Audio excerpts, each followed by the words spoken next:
Good evening, Kelly. Well, as we heard the president say, more severe sanctions have now been levied against Russia in what's now being called a full-scale war with a confirmed 57 Ukrainian soldiers dead. Russia's economy is already feeling the early effects of those sanctions that President Biden laid out yesterday. Now, also fast approaching is the deadline to raise the debt ceiling.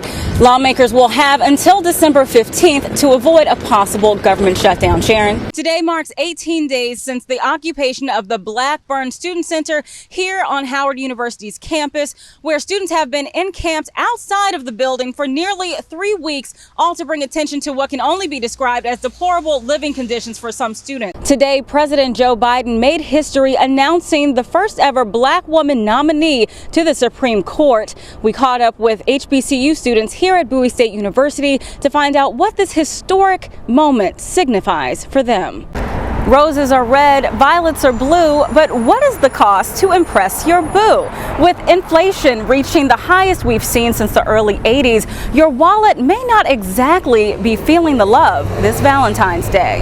And you're good to go. Thank you so much. All right, I appreciate it. This is beautiful.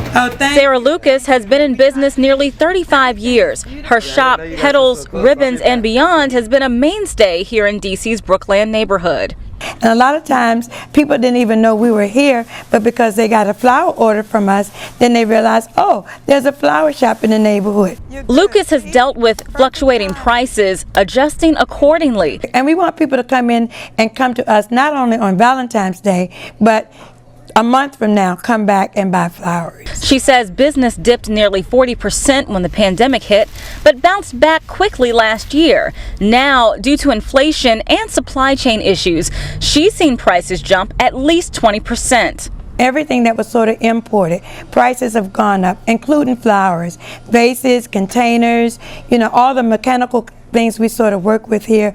According to the Bureau of Labor Statistics, inflation sits at 7.5%, sending the cost of everything from avocados to auto parts soaring. And Valentine's Day gifts are no different.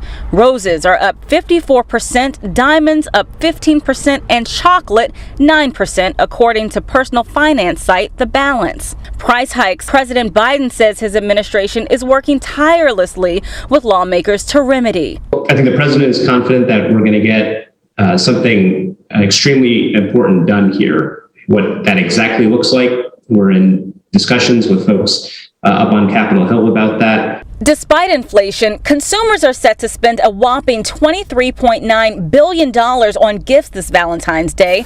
That's $2 billion more than last year, making it the second highest year on record, according to the National Retail Federation.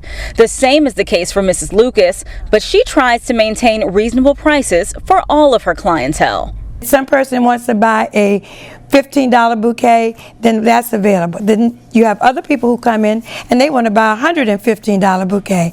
So, you have to sort of have a wide range of items available for everybody who comes in. And we try to do that because you just can't price everybody out of the market. Now, experts say we're right now in the peak of inflation, and President Biden is confident that we will soon feel some relief by the end of the year. In the meantime, financial planners say to stave off any extra spending if you can, stay away from big ticket items, and throw your money into your investments instead of your savings account. In D.C. for BNC, I'm Candice Cole.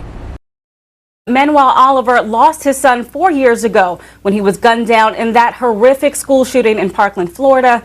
I spoke with Manuel today, who came to the White House uninvited, hoping to spark actionable change, not just thoughts and prayers.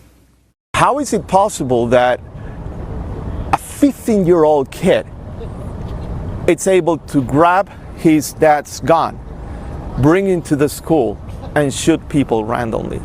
How is it that we don't have a safe storage law? Tuesday's deadly school shooting in Michigan hit different for Manuel Oliver. He's on a mission to push for universal background checks, banning assault rifles, safe storage laws, and renewing gun licenses. I decided to go to D.C. in order to show myself tomorrow at 10 a.m. at the White House. I am demanding for answers. And I don't have a formal invitation. There's no time for that. Knowing firsthand the pain of losing a child to gun violence, his son, Joaquin Oliver, was one of 17 students killed at Stoneman Douglas High School in 2018. Manuel says the time is now for Congress to pass stacks of proposed gun legislation. It's something Manuel and President Biden have spoken at length about and touted as one of the president's top priorities. Whether Congress acts or not, I'm going to use all the resources at my disposal as president to keep the American people safe from gun violence. Manuel founded the organization Change the Ref in honor of Joaquin's love for basketball, which uses urban art and what they call nonviolent creative confrontation to expose the effects of mass shootings. The name it goes to the analogy of his passion for the game, for basketball. We want a fair game. We want the refs to make the right calls so we can have a fair game. Ethan Robert Crumbly. In Michigan, 15-year-old Ethan Crumbly, a sophomore, remains in jail accused of opening fire on his classmates, killing 4 and wounding 8 others. He deliberately brought the handgun that day with the intent to murder as many students as he could.